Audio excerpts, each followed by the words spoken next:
Olá pessoal, espero encontrá-los bem.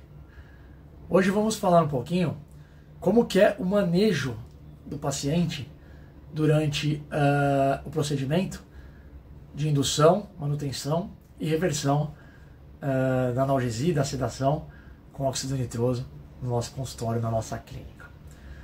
Muito bem, nós vamos receber esse paciente no nosso consultório, na nossa clínica, e esse paciente vai vir em jejum. Nós já falamos de jejum, mas só lembrando, esse paciente tem que vir em 6 horas de jejum de conteúdos sólidos, 4 horas em jejum de conteúdos líquidos escuros e 2 horas de jejum de conteúdos líquidos claros. Então, conteúdos sólidos, comida, carne,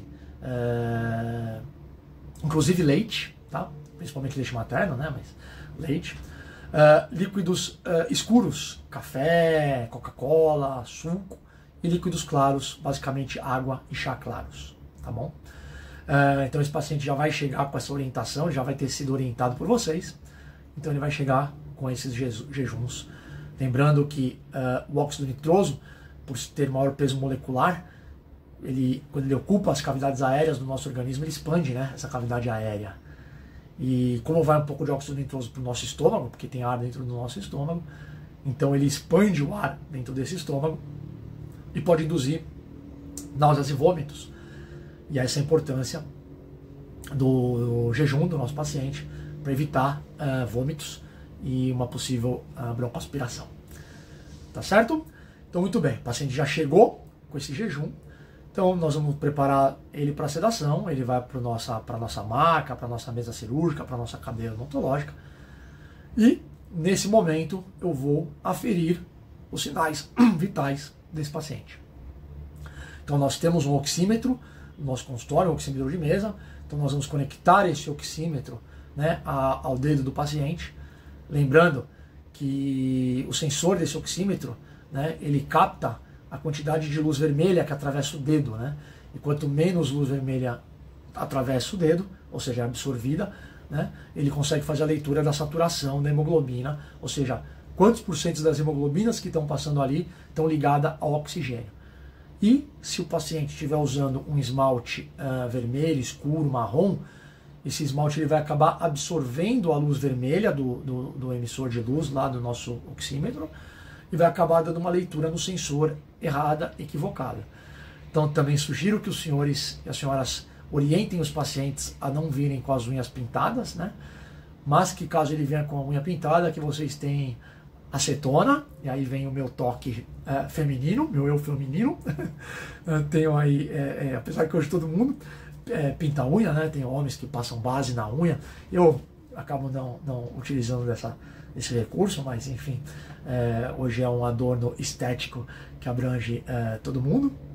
Mas tenham, e o homem tem costume muito de pintar de preto a unha, né?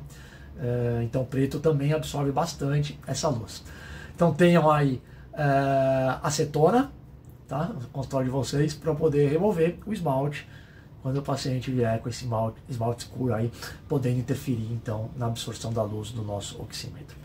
Então colocamos o oxímetro no dedo do nosso paciente, então aí a gente já tem alguns sinais vitais para fazer nota, né? Então a gente tem a saturação dele, nós temos também a sua frequência cardíaca, nós vamos também observar a frequência ventilatória ou respiratória desse paciente, então quanto ele está fazendo de movimentos de expiração, né? Fechando um ciclo inspiratório, ventilatório.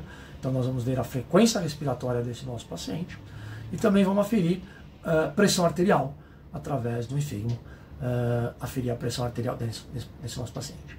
Então, feitas as tomadas iniciais, né, mensurado isso, nosso paciente também vai fazer o teste de trigger, né, lembrando que é aquele teste psicomotor, onde o paciente vai fazer, né, ligar os pontinhos, né. Então o paciente fez o nosso teste de trigger, então a partir de agora nós vamos conectar o nosso misturador, nosso aparelho de gás no paciente. Antes de conectar o nosso equipamento no paciente, nós vamos nos certificar de que as torneiras dos nossos cilindros estão abertas, né? e que os manômetros estão fazendo a leitura e que há quantidade suficiente para a gente fazer então até a manutenção e reversão do nosso paciente. Então nós temos que observar se tem quantidade de gás suficiente. Feito isso, nós vamos fazer uma checagem no nosso equipamento, checando que está tudo conectado, e aí sim nós vamos abrir o fluxo até 10 litros por minuto, vamos misturar, depois que a gente checar, né, o fluxômetro subindo do oxigênio, vamos misturar os gases, chegando até 70% de óxido nitroso e 30% de oxigênio, observando, né, se a leitura está correta, né, se o nosso fluxômetro está movimentando conforme a gente faz essa alteração.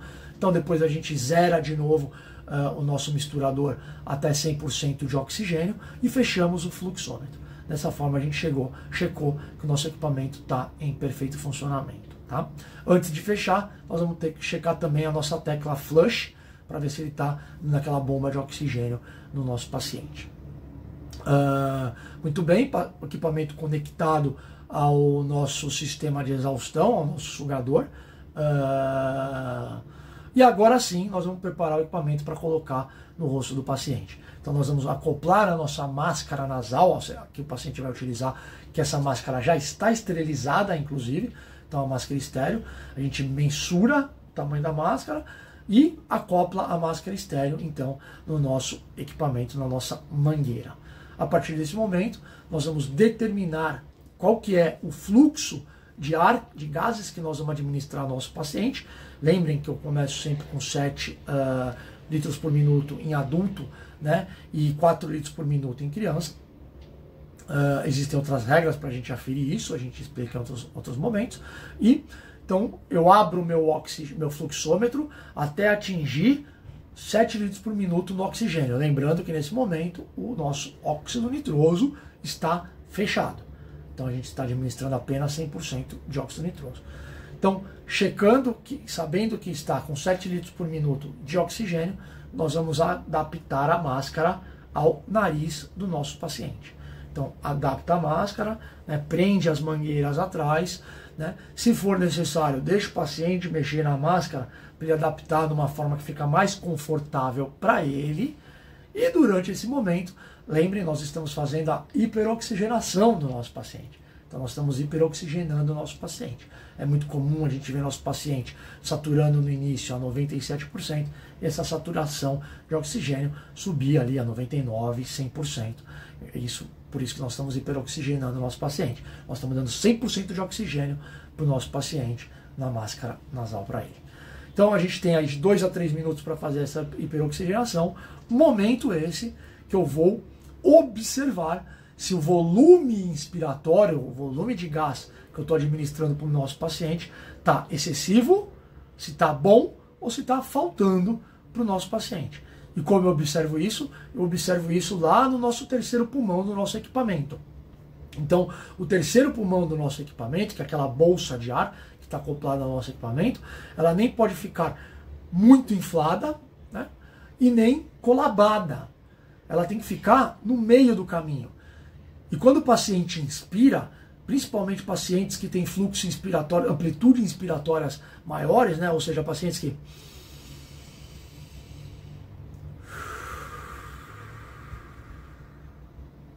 ventilam com maior amplitude, a gente vê o terceiro pulmão trabalhando junto com a inspiração e inspiração do nosso paciente. Lembrem que o nosso paciente tem que sempre inspirar e expirar pelo nariz, porque uma ponta da nossa mangueira que está conectada lá no nosso equipamento, que está recebendo o gás, a outra ponta da nossa mangueira está equipada no nosso sistema de exaustão no nosso equipamento, que aí o nosso equipamento está ligado ao nosso sugador. E lembrem que a gente tem que deixar o nosso sistema de exaustão no meio. Tem lá uma bolinha de fluxômetro também, e a gente vai deixar ela no meio, né, sabendo que então a exaustão do paciente, a exaustão do gás, está indo para o sistema de esgoto através do nosso sugador, tá bom? Então, o paciente está lá ventilando com 7 litros por minuto, então o ar está vindo pelo lado da mangueira, ele está inspirando, e esse ar está saindo pelo outro lado da mangueira, indo para o nosso sistema de exaustão. Então o paciente tem que inspirar pelo nariz e expirar também pelo nariz. para esse ar ser devolvido, né, para a mangueira de exaustão, tá bom? Então, quando o paciente inspira e expira pelo nariz, o nosso terceiro pulmão, ele ventila junto. Então, ele infla e desinfla. Infla quando o paciente expira e desinfla quando o paciente inspira. Então, esse terceiro pulmão, ele tem que estar ventilando junto com o nosso paciente e ele tem que estar no meio, ou seja, nem muito cheio, nem muito expandido e nem muito colabado, nem muito apertadinho. Se ele tiver muito cheio, significa que eu estou administrando muito gás para o meu paciente. O que eu faço? Diminuo o meu fluxo, diminuo para 6 litros por minuto.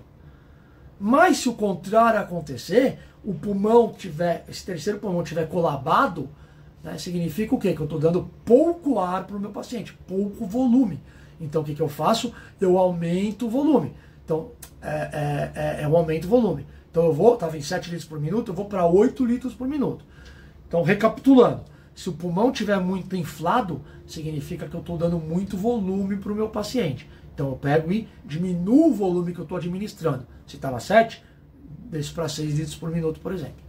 E se o contrário estiver ocorrendo, o terceiro pulmão estiver colabado, significa que eu estou dando pouco volume inspiratório para o meu paciente. Então o que eu faço? Eu aumento. Se estava 7 litros por minuto, eu vou para 8 litros por minuto.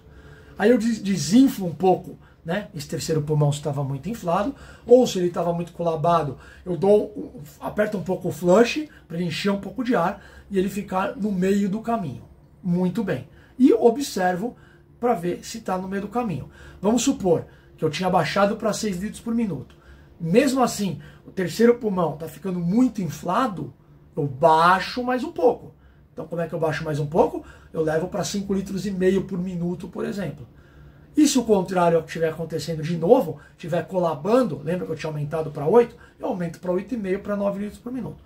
Até eu chegar num volume adequado de ar administrado para o meu paciente. Dessa forma, eu individualizo a quantidade de ar que eu preciso administrar para o meu paciente. Lembrando que esse pulmão, então, tem que ficar no meio do caminho. Se eu estou dando muito ar, ele está ficando cheio, eu vou diminuindo a quantidade de volume que eu estou dando para o meu paciente. Se ele ficar muito colabado, significa que eu estou dando pouco ar para o meu paciente, eu vou aumentando até o momento que ele ficar nesse meio do caminho. Achei esse meio do caminho? Ótimo. Significa que eu estou administrando uma quantidade de ar para o meu paciente adequado para o volume respiratório dele. Quais são as vantagens de eu achar esse volume perfeito para o meu paciente? Primeiro, eu evito perda de gás. Porque se eu estiver dando muito gás para o meu paciente, né, ele não precisa desse gás todo, esse gás vai estar se perdendo. Se perdendo por onde? Vai estar escapando pela máscara, por exemplo. E esse gás escapando pela máscara vai ir para o olho dele e vai acabar gerando o quê? Uma secura nesse olho, vai secar o olho dele. Né? Vai chegar um momento que esse ar, né, indo para o olho vai acabar gerando uma secura, podendo gerar até uma ceratoconjuntivite no nosso paciente. E o contrário, se eu estiver administrando menos gás para o nosso paciente, ele vai sentir desconforto, vai ficar desconfortável, vai ter sensação de estar faltando ar. Então eu preciso equalizar esse volume inspiratório para o meu paciente utilizando o terceiro pulmão. Tá? E não são todas as marcas de equipamento no mercado que possuem esse terceiro pulmão e nem são todas as marcas que o terceiro pulmão funciona direitinho. Então observem isso na tomada de decisão de vocês, tá bom? Muito bem, achei o volume inspiratório correto para o meu paciente? Muito bem, eu não mexo mais no botão de fluxo. Por quê? Se eu já determinei qual que é o volume inspiratório suficiente para o meu paciente, a partir de agora eu só vou mexer no botão que muda a concentração de gás. Porque o volume vai se manter inteiro, vai se manter constante. Então imaginem só que o volume do meu paciente respiratório determinado foi 7 litros por minuto. Então eu não mexo mais nisso. O paciente vai ficar com 7 litros por minuto até o fim do nosso procedimento. Agora eu só vou mexer na concentração de gases. Ok? Muito bem. Então, vamos supor que o nosso paciente não usa nenhuma droga depressora do sistema nervoso central. Então, nós já estamos ventilando, hiperventilando, hiperoxigenando o nosso paciente há 3 minutos. Então, a saturação dele de oxigênio já está bem legal. nós aproveitamos esse momento para adaptar a máscara de uma forma confortável no rosto do meu paciente e para determinar qual é o fluxo inspiratório, o fluxo respiratório adequado, já determinamos isso, e a partir de agora a gente vai começar a induzir a sedação do nosso paciente. Então a partir desse momento a gente vai começar a nossa indução. Lembrando que pacientes que fazem uso de drogas depressoras do sistema nervoso central, né, nós vamos começar a nossa indução com 10% de óxido nitroso. E pacientes que não usam depressores do sistema nervoso central, drogas depressoras do sistema nervoso central, nós vamos começar a nossa indução com 20% de óxido nitroso. Beleza? É dessa forma que a gente vai fazer. Então vamos supor que o nosso paciente não usa depressor do sistema, drogas depressoras do sistema nervoso central. Então nós vamos começar a indução desse paciente. Eu vou induzir, vou aumentar para 20% a concentração de óxido nitroso. Meu equipamento é automático, no momento que eu coloco 20% de óxido nitroso, ele cai de 100% de oxigênio para 80% de oxigênio. Então dessa forma eu estou administrando 20% de óxido nitroso para o nosso paciente, para o meu paciente. Se ele estava ventilando com 7 litros por minuto de oxigênio, se eu botei 20% de óxido nitroso, agora o óxido nitroso ele vai estar ventilando com 1,4% e com 5,6% de oxigênio. Óbvio, porque se é 20% de óxido nitroso e é 7 litros por minuto, esses 7 litros por minuto, 20% é 1,4 litros por minuto. E o contrário é verdadeiro. Se ele estava ventilando com 100% de oxigênio, era 7 litros por minuto, se eu baixei para 80%, eu baixei 1,4 litros por minuto. Então agora o paciente está usando 5,6 litros por minuto de oxigênio e 1,4 litros por minuto de óxido nitroso. 20% de óxido nitroso, 80% de oxigênio. Muito bem. Como eu sei que eu cheguei na fase ideal de sedação do meu paciente? Através da coleta de sinais e sintomas. Então eu preciso coletar sinais e sintomas, colheita é ótimo, né, pessoal? Imagina só, fazendo a colheita de grãos, né? Na verdade nós vamos coletar esses dados. Então nós vamos coletar o quê? Sinais e sintomas do nosso paciente, para saber se ele atingiu a fase ideal de sedação. Nesse primeiro momento, como a gente já sabe, né, que 70% dos pacientes atingem níveis ideais de sedação entre 30% e 40%, então é difícil eu ter um paciente que atinge nível sedação de ideal, atinge nível ideal de sedação com apenas 20% de óxido nitroso. Então nesse momento eu só vou fazer uma única pergunta para o meu paciente. Vou perguntar para ele o seguinte: você está sentindo alguma coisa? Lembrem, pessoal, que o ambiente do consultório é fundamental para o sucesso da técnica. Então, o ambiente tem que ser silencioso, ou uma música baixinha, bem tranquila tocando, cores pastéis no consultório, sem barulho, sem gente conversando, sem barulho de instrumental. Lembrem que tudo isso é importante para a gente atingir o objetivo da sedação do nosso paciente. Então, meu tom de voz quando eu converso com o meu paciente é um tom baixinho, é um tom tranquilo de voz. Tá claro, pessoal? Muito bem. Então, a única coisa que eu vou perguntar para o meu paciente nesse momento é: você está sentindo algo de diferente? E o paciente pode responder duas coisas, sim ou não. A grande maioria dos pacientes responde não. Por que não? Porque nesse primeiro momento, realmente, é muito difícil ele atingir a fase 1 da sedação. Se ele responder que sim, então eu já sei que esse paciente já está sentindo alguma coisa, aí eu colho mais sinais e sintomas. Então vamos lá, coloquei 20%, esperei 2 minutos. Por que eu esperei 2 minutos? Porque é o tempo do óxido nitroso circular na corrente sanguínea e ser distribuído pelos tecidos, inclusive para o sistema nervoso central. Passados 2 minutos, fiz a pergunta para o paciente, ele não sentiu nada, eu vou aumentar mais quanto? Mais 10%. Então agora eu aumento para 30%. Então agora eu tenho 30% de óxido nitroso e 70% de oxigênio. Espero 2 minutos, mesma coisa, sempre vou esperar 2 minutos para a biodistribuição, ou seja, para esse óxido nitroso entrar no alvéolo, né, ser absorvido e ser distribuído para os tecidos através da corrente sanguínea e começar a ter efeito em sistema nervoso central. Então passou esses 2 minutos, dos 30% de óxido nitroso, agora o que a gente vai fazer? Colher sinais e sintomas de novo.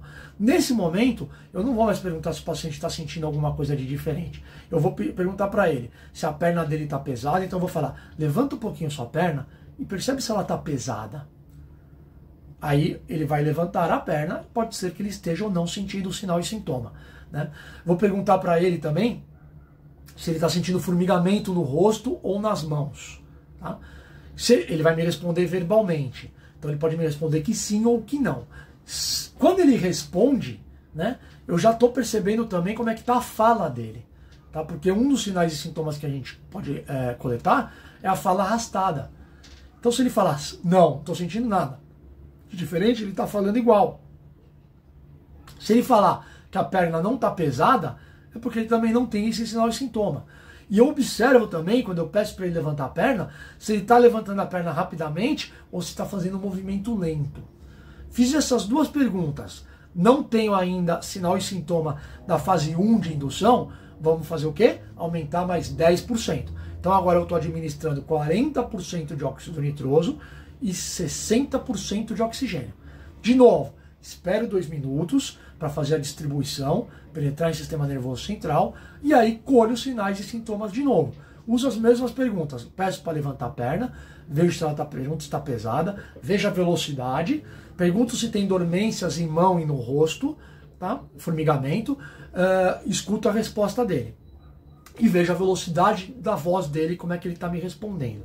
Se eu tiver sinais e sintomas positivos, ou seja, ele já está falando mais arrastado, né? A perna dele já está se movimentando mais lento, né? Eu já sei que eu cheguei na fase 1 de sedação do meu paciente. Ótimo, legal. Se eu não chegar na fase 1 agora, o que eu faço? Aumento mais 10%. 50% agora de óxido nitroso e 50% de oxigênio. E vou fazendo isso sucessivamente até atingir 70% de óxido nitroso e 30% de oxigênio, que é o máximo na mistura de óxido nitroso que eu consigo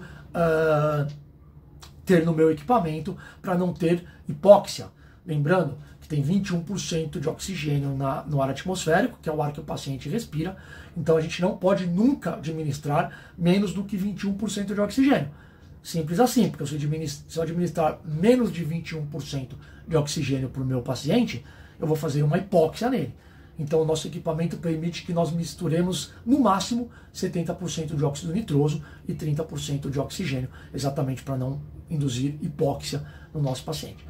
Então é dessa forma que eu vou fazendo. O máximo que eu posso aumentar é 70% de óxido nitroso e durante essas fases eu vou colhendo sinais e sintomas para saber se o meu paciente atingiu a fase 1 ou não.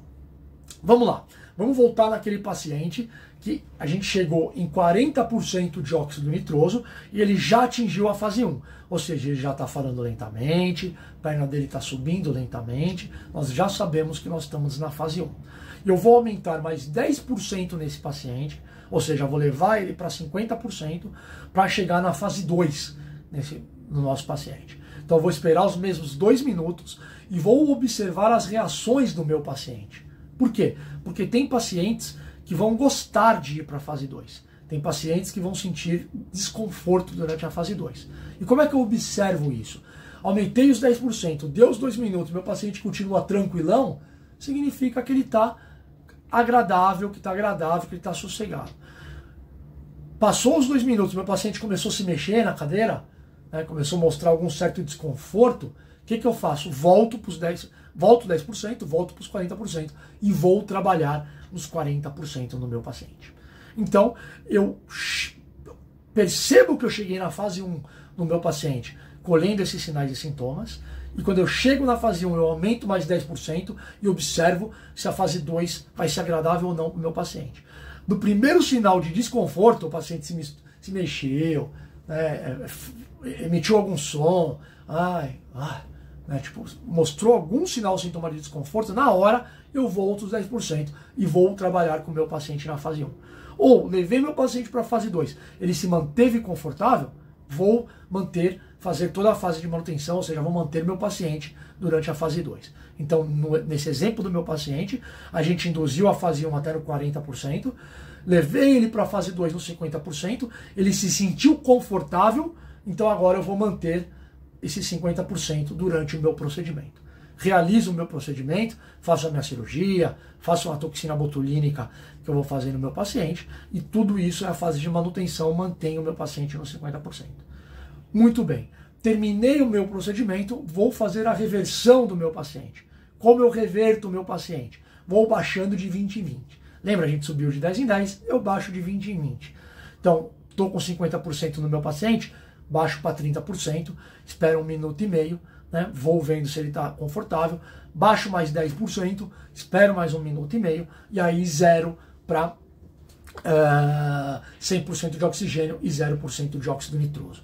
Lembrando que no meio do meu procedimento, eu coletei sinais e sintomas do meu paciente, ou seja, coletei o quê? Coletei frequência cardíaca e saturação, nós estamos vendo a todo momento no monitor. Tá? Então isso a gente está observando o tempo inteiro.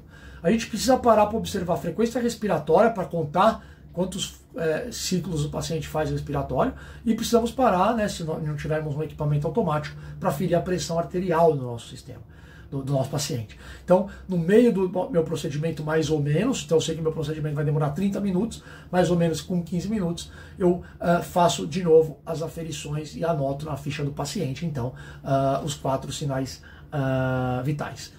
Frequência cardíaca, saturação, pressão arterial e fluxo, frequência respiratória. Então, terminei o procedimento, já estou revertendo o paciente, chegamos no 0% óxido nitroso e 100% de oxigênio. Agora eu vou esperar de 3 a 5 minutos para evitar hipóxia difusional. Lembrando que a hipóxia difusional, ou hipóxia de Fink, nada mais é de uma hipóxia gerada por eu ter um outro gás sendo eliminado da minha corrente sanguínea. Esse gás ele é eliminado da minha corrente sanguínea, ele fica no meu alvéolo. Um pouco desse gás que está no meu alvéolo acaba voltando para a minha corrente sanguínea. Então, se eu tirar 100% de oxigênio do meu paciente, ele vai estar ventilando o quê? 21% de oxigênio do ar atmosférico. Só que quando esse oxigênio chega aqui no alvéolo, se mistura com o óxido nitroso que está saindo do alvéolo dele e acaba sendo absorvido junto com o óxido nitroso, ele acaba absorvendo para a corrente sanguínea menos oxigênio. Por isso que faz hipóxia. Para evitar a hipóxia, essa hipóxia é chamada de hipóxia difusional ou hipóxia de Fink, para evitar essa hipóxia, a gente vai manter o paciente com oxigênio puro a 100% de 3 a 5 minutos no final do nosso procedimento. Por que isso? Vamos supor, eu sempre deixo os pacientes 5 minutos no oxigênio, pessoal. Falei para vocês, meu gerenciamento de risco ele é extremamente conservador. Então eu mantenho o meu paciente 5 minutos no final do procedimento com 100% de oxigênio. O que acontece? Por que evita a hipóxia difusional?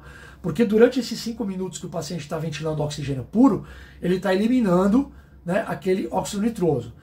É verdade, uma parte do óxido nitroso que sai da corrente sanguínea e vem para o alvéolo é absorvida, volta para a corrente sanguínea. Outra parte é exalada, né? Só que durante 5 minutos eu garanto que esse óxido nitroso que está saindo da corrente sanguínea, né, é menos que volta para a corrente sanguínea, durante 5 minutos eu garanto que não tenha mais óxido nitroso na corrente sanguínea do meu paciente, portanto não tem mais óxido nitroso no alvéolo, e aí sim eu posso tirar o paciente do oxigênio, da máscara nasal, porque eu não tenho mais óxido nitroso nenhum aqui competindo, e aí sim eu tenho só os outros gases sendo absorvidos para a corrente sanguínea. Dessa forma eu evito a hipóxia difusional, a hipóxia de Fink no meu paciente. Muito bem, terminei, deixei os 5 minutos do meu paciente com 100% de oxigênio.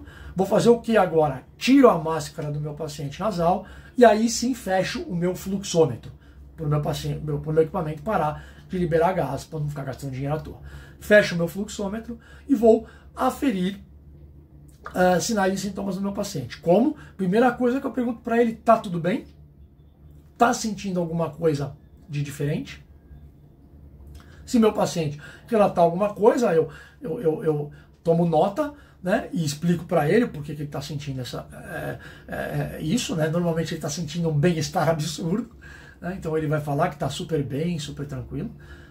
Nesse momento eu aproveito para perguntar para o paciente quanto tempo ele acha que demorou o procedimento, sempre coleto essa informação, porque o paciente sempre vai falar pelo menos aí 50% a menos. né? Então, se o procedimento demorou meia hora, ele vai achar que demorou 15 minutos. Por que isso acontece? Porque altera um pouco a percepção de tempo do nosso paciente em relação ao tempo do procedimento. Mais um grande benefício do óxido nitroso. Muito bem, então coletei as informações, ele falou que está sentindo bem, que não tem nada. Vou tomar nota dos sinais vitais novamente dele. Frequência cardíaca, saturação, frequência respiratória e pressão arterial.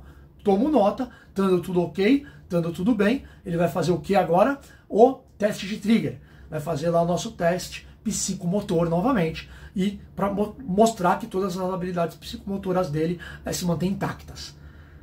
Pronto. Acabou o nosso procedimento, vou liberar o nosso paciente, ele já pode ir embora dirigindo, né, sozinho, diferente dos ansiolíticos aí por via oral, né, o paciente já pode ir embora, orienta o paciente vai embora. Muito bem, agora eu vou esvaziar o gás das mangueiras do meu equipamento, porque lembrem, a gente fechou o fluxômetro no meu misturador, mas os meus reguladores ainda estão abertos, minhas torneiras ainda estão abertas, e está saindo ar do meu cilindro de oxigênio, do meu cilindro de óxido nitroso e chegando no meu equipamento com uma determinada pressão no meu equipamento. E eu esvazio as minhas mangueiras, por quê? Porque eu não quero essa pressão no meu equipamento. Isso faz o quê? Vai gerar longevidade no meu equipamento. Meu equipamento vai demorar mais tempo para estragar essas válvulas de fechamento, ok? Então como é que eu faço isso? Abro o fluxômetro até 10 litros por minuto de oxigênio, coloco 70% de óxido nitroso. Para quê? Para sair mais óxido nitroso do que oxigênio. Vou lá no meu cilindro de óxido nitroso e fecho a torneira de óxido nitroso. Desse jeito vai acontecer o quê? Vocês vão ver que vai parar de sair óxido nitroso no meu equipamento. Vai zerar a bolinha do meu fluxômetro, que mensura lá meu fluxo, né? Vai zerar.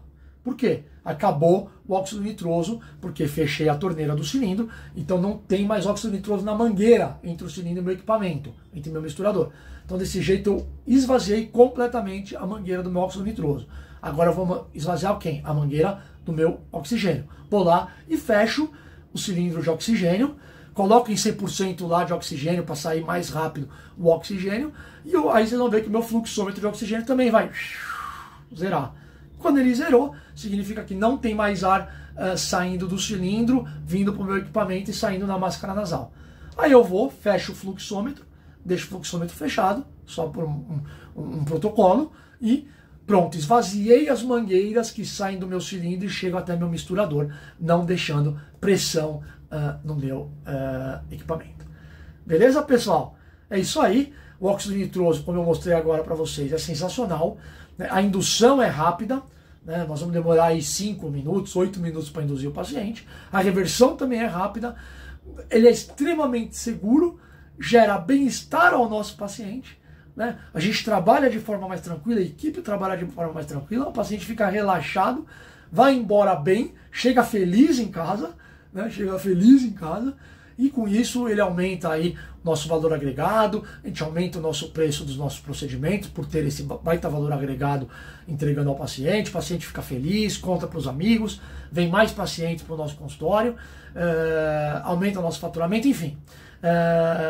Não tem hoje como não utilizar a técnica de óxido nitroso, eu sou fã da técnica de óxido nitroso, por tudo isso, por aumentar o faturamento, aumentar o nosso lucro, aumentar a nossa segurança, aumentar a segurança do paciente, aumentar o conforto de todo mundo, né?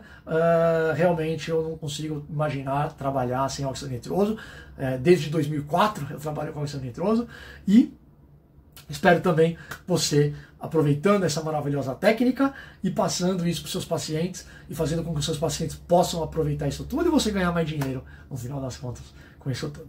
Tá certo, meu amigo? Minha amiga? Um forte abraço. O professor Cristiano fica por aqui e nos encontramos numa próxima. Tchau, tchau.